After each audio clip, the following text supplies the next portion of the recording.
Hello everyone and welcome back to APWC. Today I will be talking about what I watched in December 2023. So let's begin. Ready.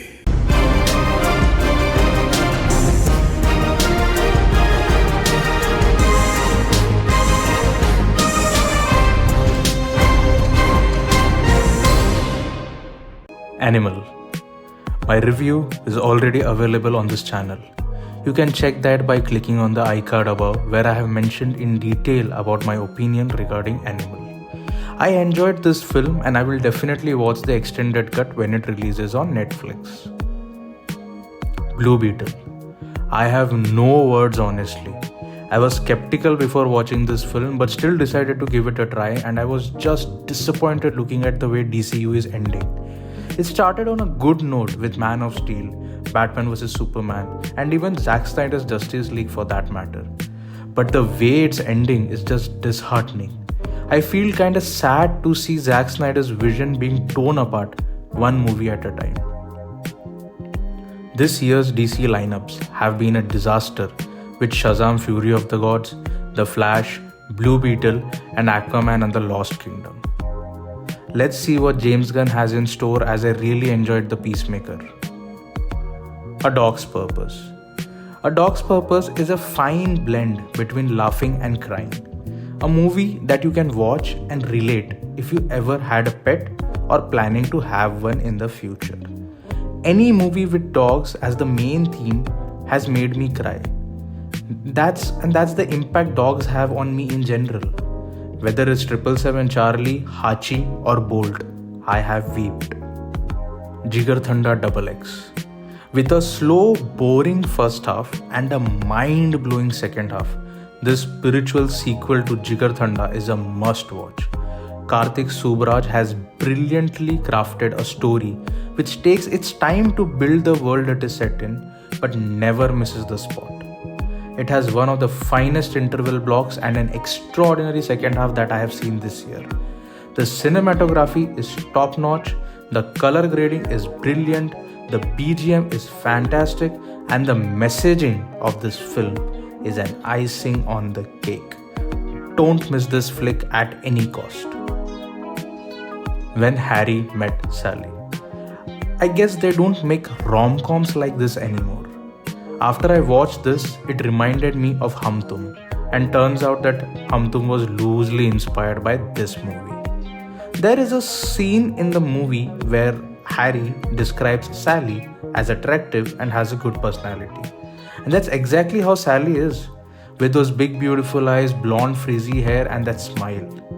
Sally is a character that I would have definitely fallen in love with in real life. Simp. Moving on, Kho Gaye Hum Kaha. I was excited for this film and it did live up to my expectations. What this movie deals with is the upheaval that social media has caused in recent times. It also shows how it has affected relations and has caused insecurity in people, which is growing day by day.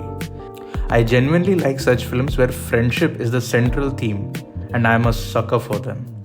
This definitely looked like a Zoya Akhtar and team film. I don't know what the Archies was, and I'm not going to talk about it. Chitta. With an occasional reminder of Mads Mikkelsen's Danish film The Hunt, Chitta probably goes one step further. In Hunt, we had a false accusation implied on an honest man, but Chitta deals with pedophilia.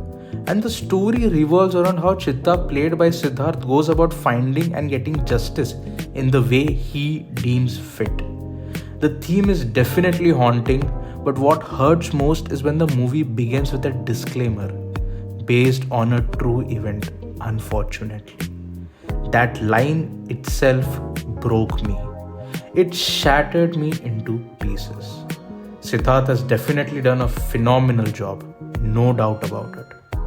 Unakatam by Santosh Narayan has been on my playlist since I heard it, and it is a lyrical masterpiece in my opinion. What If Season 2. After Loki's mind-blowing season 2, I was damn excited to see the season 2 of What If.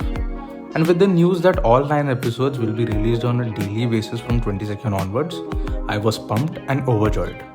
But I guess I had established some high unrealistic expectations. What If Season 2 has its own uniqueness and doesn't follow the same suit as Season 1. It felt kind of fresh, but to be honest, I liked Season 1 more than Season 2. And I have my reasons for that. I'm not saying that Season 2 is weak or bad, the animation is top notch. But the stories are not exactly what you would have thought of. Although I must say, Marvel has definitely tried something new, and for that, I'll appreciate them. They tried to have a Blade Runner, Die Hard, Brightburn kind of setup with the what if scenario attached to it. Comment down if you guys want me to make a separate video for discussing all the episodes in depth. Also, all the 9 episodes have cool titles that invoke some kind of curiosity. Especially the last episode, which is the highlight of this season as it connects directly to Loki's Season 2 finale. Moving on, 12th fail. Vidhu Vinod Chopra and Vikrant Massey might have delivered one of the biggest underrated sleeper hits of this year that people recognize not through promotions but through word of mouth. Vikrant Massey has done a fabulous job, and it proves that he can carry a film on his shoulders by being in the lead.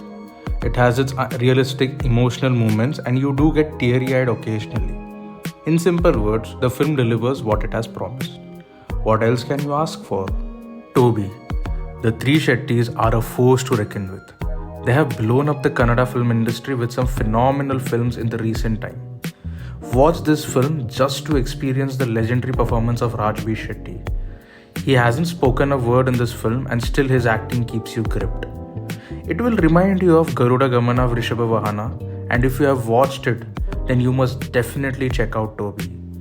Also, I'm eagerly waiting to watch Swati Muthina Male Haniye. That's it for this video. I'll see you guys in the next one.